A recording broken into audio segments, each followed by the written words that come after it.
My name is Claire, and I'm 25 years old. After finishing junior college, I got a job at a department store where I still work today. That's where I met my husband, John. When I first started at the store, John was working at the main office, and he was in charge of training new employees. He seemed serious and strict at first. He always kept a close eye on us, and whenever he walked by, I felt nervous. But when it came to work, John was amazing. He knew his job well and gave perfect instructions. He was really good at teaching, and I learned a lot from him. I thought of him as a reliable boss, even though we didn't seem to connect personally at first. I never imagined we'd end up married. One day, I made a big mistake at work that caused a huge loss for the company.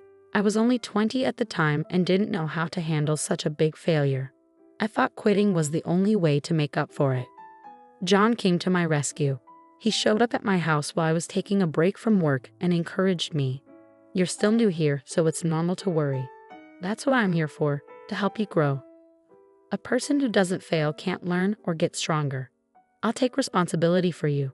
Don't let this stop you. Get back on your feet and do your job with pride." I broke down in tears. Thanks to John's kind words, I was able to return to work. From that day on, I started seeing him as more than just my boss. I worked hard to improve and earn his respect. Seeing me try so hard, John praised me in front of everyone, and it made me even more motivated. Within 2 years, I became the top performer at the store. I spent more time working closely with John, and we got to know each other better. Eventually, he told me he had feelings for me, and we started dating. 3 years later, he proposed, and we got married. I never expected to marry John, but life works in surprising ways. After getting married, we bought our first house together with a mortgage loan. Since we both worked at a big department store, we were able to get approved for the loan and purchase the home. We were so happy with our new house, and everyone at work said we were the perfect couple. They even joked about being jealous of us. We were happy to hear that, but it also made us want to set a good example. So we put extra effort into our work, and things went really well. Then, last year, I found out I was pregnant. I was so happy. I had the loving husband I always wanted, and now we're going to have a child. I felt like everything in my life was perfect, but there was one problem: my job. I had been working at the department store for 5 years, and I had just been promoted to store manager. It was an important job, so I wondered if I should quit to focus on the pregnancy. I felt guilty about it. My morning sickness was getting worse, and I was running out of time to decide. I talked to John, and we agreed that it would be best for me to leave my job. I felt bad about it, but John reassured me. "I'll handle everything.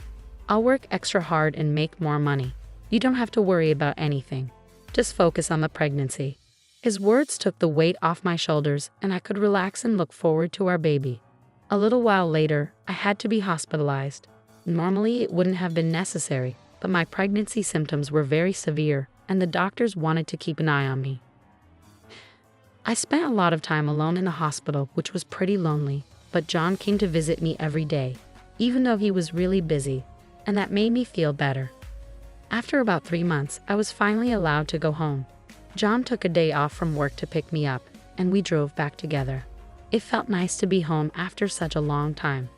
The house seemed a little different after being away for so long. It felt a bit strange, and after looking around for a bit, I noticed something. All of my things that had been in the living room were moved to my bedroom. I asked John about it, but he just seemed uncomfortable and didn't give me a clear answer. While I was wondering why he was acting like that, the doorbell rang. I thought, who could it be at this time?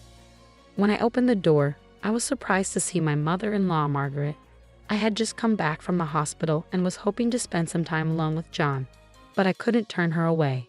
Margaret walked in like it was her own house, not even greeting me. She only noticed me when I walked in from the door and said, "Oh, what are you doing out of the hospital? I didn't know you were back." I apologized for not telling her sooner, and she replied with a bored look, "You could have stayed in the hospital longer." Then she made herself comfortable in the living room. I went over to John and asked, "Why is she here?" John didn't seem to understand why I was confused and just said, "Oh, my mom has been coming over a lot lately." I was frustrated, so I decided to ask Margaret directly. "Margaret, I just got out of the hospital, so I'd like to spend today with John. Could you excuse me?" She looked at me and said, I just got here, and you want me to leave now? You act like this is your house. That irritated me. This was my house. John and I had bought it together. Margaret must have seen me frown because she added, "What's that look for? This is your house, but it's also ours. Do you understand?"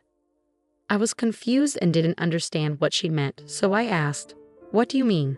She scoffed and said, "How can you be so clueless? This house was bought by my son, and since he's part of my family, it's ours too. Now do you get it?" Her explanation didn't make sense to me, and I wanted to say something back, but I didn't know what to say at first. When I tried to argue back, John interrupted me and said, "Don't complain about my mom. She's the one who's been taking care of everything while you were in the hospital," and started blaming me instead. I didn't say anything more, even though I wasn't happy with what they said. I didn't want to get sick again and end up back in the hospital, and I knew that Margaret had been helping John while I was gone. After that, Margaret kept coming to our house every day to do chores. I didn't like it, but I decided not to say anything because by the time I reached my last month of pregnancy, I would need to rest more, and I have to let Margaret help with the housework. It was stressful having her there all the time, but finally, when I was about to be hospitalized again, I thought I'd be free from the situation. One day, as I was getting ready to go to the hospital, Margaret arrived earlier than usual. When I opened the door, I was shocked. Margaret stood there with a car full of luggage behind her. "What's all this luggage for, Margaret?" I asked. She replied tiredly, "It's our stuff to move in here." I rushed into the living room where John was and asked, "What's going on? I didn't hear anything about this." I raised my voice and asked again, "Wait, did you say your mom and family are moving in?" Before John could answer, Margaret butted in. "My oldest daughter's family and I are all moving in here to live with you. It's already decided, so don't make a fuss." John agreed with his mother and told me sternly, "That's how it is, so don't go against my mom." I couldn't believe it. Trembling, I asked John, "Why did you make such a big decision without telling me?" Margaret shouted, "I told you already. This is our son's house, so it's our house too," and raised her voice at me. I was getting really angry, so I told her, "Please be quiet, Margaret. I'm talking to my husband." Margaret didn't expect me to speak up like that, so she went quiet. I took the chance to talk to John. "What's going on? Why are they all moving in with us? We're going to have a baby next month. You said this house was for us to be a family, didn't you?" John's response shocked me. "What's the problem? My mom and sister are my family. It'll be more lively with everyone here. You think it's fun because you're related to them. But for me, they're strangers. 4 people I don't know are suddenly moving in. How am I supposed to enjoy that?" John snapped, "This is my house. What's wrong with me having my family here? You and I bought this place together, so it's not just your decision." In the end, we both stood our ground. I knew John was close to his family, but this was beyond what I expected. I realized just how much of a mama's boy he was, and I lost all confidence in our marriage. I made up my mind and said to him, "Fine, if you want to live with your mom and sister and her family, I won't stop you. But I'm leaving." I quickly went to the town office to get divorce papers. I came back home, stood in front of John, and handed him the papers. "I can't do this anymore. Let's get a divorce." John was shocked. He hadn't expected me to ask for a divorce. He stood frozen, looking at the papers for a few seconds. Then, with a smug look, he said, "What are you going to do after we get divorced? How will you support your child if you don't even have a job?" He looked at me like he was satisfied with what he'd said. His smug expression reminded me of Margaret, which only made me more furious. "Just sign the divorce papers." John laughed at my anger and signed the divorce papers. "Are you sure about this? We're getting a divorce, but you'll be the one in trouble." "Right." He signed them, and now it was my turn to stand strong.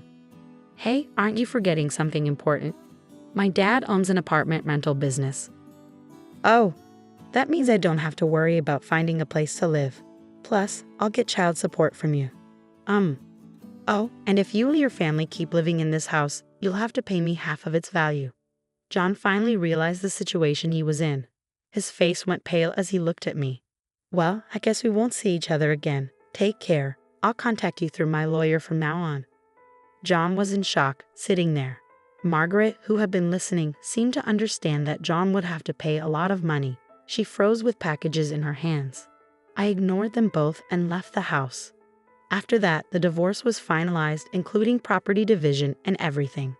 My dad let me live in one of his nicer spare rooms just for me and my child. Thanks to the money from the divorce, I didn't need to work after the baby was born, which meant I could spend lots of time with my little one. The baby was so sweet, and I enjoyed every moment with him. As for John, I heard an interesting story from a former colleague at my old department store. Apparently, John had been living in the house with Margaret and his sister's family, but things weren't going well. His sister's kids were noisy, and both Margaret and his sister were spending too much money, which caused a lot of stress. John was also tired from work and became really depressed. He started making mistakes at work and was eventually moved to a department with little work to do. To make things worse, the pay in that department was lower, and his life got even harder. He deserved all of it. On the other hand, after 2 years of spending time with my child, I got a job at another major department store because of the experience I gained. The pay was about the same, but I could finish work earlier, so I had no problem picking up my child. Now I'm working hard and doing my best to raise my wonderful child. I'm proud of myself for deciding to divorce John because I realized I could raise my child on my own without him. Thanks for watching until the end. Please subscribe to our channel. See you in the next video.